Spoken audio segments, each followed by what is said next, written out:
Rusia versus Ukraina kembali memanas, Eropa terancam terjerumus dalam perang besar.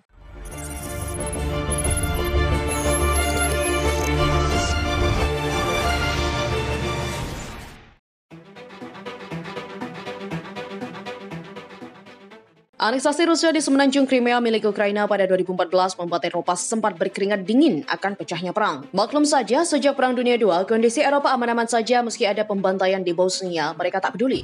Namun ketika Rusia mulai bergerak, negara-negara Eropa mulai was-was. Agresi pertama Rusia ialah mencaplok Crimea yang membuat Ukraina berang bukan main. Di mana cara agresinya sama seperti perang Ossetia Selatan tahun 2008 saat merebut Crimea, Rusia menggunakan separatis di wilayah utara Ukraina untuk bertempur melawan tentara pemerintah. Separatis tersebut langsung didukung oleh pihak Rusia yang mengirimkan logistik, senjata hingga tentaranya yang menyamar sebagai anggota separatis. Baru-baru ini, pada Minggu 25 Desember, AL Rusia bersih tegang dengan AL Ukraina di Selat Kerch. Akibatnya AL Rusia menangkap 3 kapal militer Ukraina. Insiden ini membuat Presiden Petro Poroshenko berang bukan main. Dia berniat memperlakukan undang-undang darurat dan menyiagakan pasukannya untuk siap perang dengan Rusia, di mana Eropa juga kembali terancam perang. Eropa juga pantas was-was, walaupun ada anggota NATO di sana bukan berarti Rusia tak berani melancarkan serbuan langsung ke Ukraina. Lansir dari Radio Free Europe pada Senin, dihitung dari anggaran militer saja, Ukraina kalah telak dari Rusia, 1.100 triliun berbanding 23 triliun.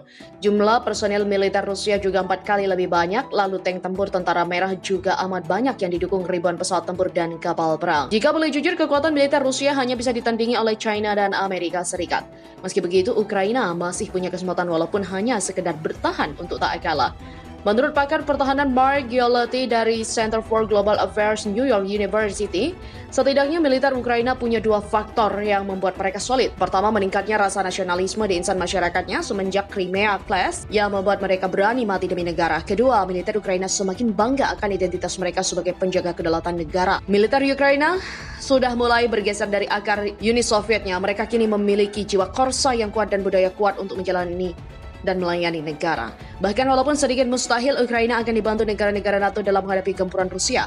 Namun tetap saja, jika Rusia menyerbu Ukraina bakal terjadi pertempuran berdarah-darah layaknya Battle of Stalingrad tahun 1942-1943 walaupun diprediksi negeri beruang akan menang. Rusia juga telah mengerahkan 3 kelompok pasukan bersenjata ke perbatasan Ukraina yang bisa saja melakukan serangan mendadak. Hal itu disampaikan oleh Direktur Utama Kerja Sama Militer dan Operasi Penjaga Perdamaian Angkatan Bersenjata Ukraina, Letnan Jenderal Leonid Golopatuk, selama rapat online Austria Security Cooperation Forum sebagaimana dilaporkan Ukraine Forum sampai hari ini. 3 kelompok gabungan juga telah dikerahkan di dekat perbatasan Rusia dengan Ukraina dan dapat melakukan serangan mendadak di Ukraina tanpa memobilisasi juga dengan persiapan minimal. Jenderal Ukraina itu juga mengatakan bahwa sepanjang perbatasan Ukraina, Rusia telah secara aktif membentuk unit militer baru dan mengatur ulang formasi militer yang telah ada untuk meningkatkan kapabilitas pertempuran mereka. Saat ini sebanyak 28 kelompok batalion taktis dikerahkan di sepanjang perbatasan, 3 formasi militer baru, 2 tentara bersenjata dan sebuah pasukan militer yang diharapkan mampu mencapai kesiapan operasional penuh selama tahun 2020-2021 sedang didirikan.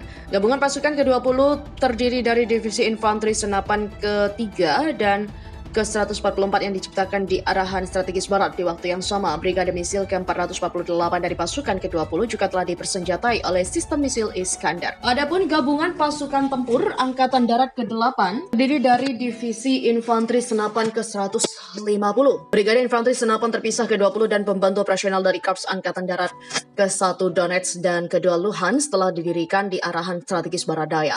Pasukan itu diharapkan dipersenjatai juga dengan sistem Brigade Misil Iskander. Pasukan khusus Rusia disebut menggunakan logo palang merah untuk mempraktekkan teknik penyergapan yang brutal, di mana Komando Khusus Angkatan Laut nampak menggunakan kendaraan medis sebagai kamuflase saat menghadapi musuh. Mereka disebut berada di jarak 9 km dekat perbatasan Eurasia, di mana taktik itu berpotensi melanggar Konvensi Jenewa. Strategi yang diunggah di Kementerian Pertahanan Rusia juga tak pelak menuai kemarahan dari pakar militer barat. Sementara Kremlin menyebut tim pengintai Spetsnaz Infanteri ke-61 Angkatan Laut tengah membuat penyesuaian dalam latihan.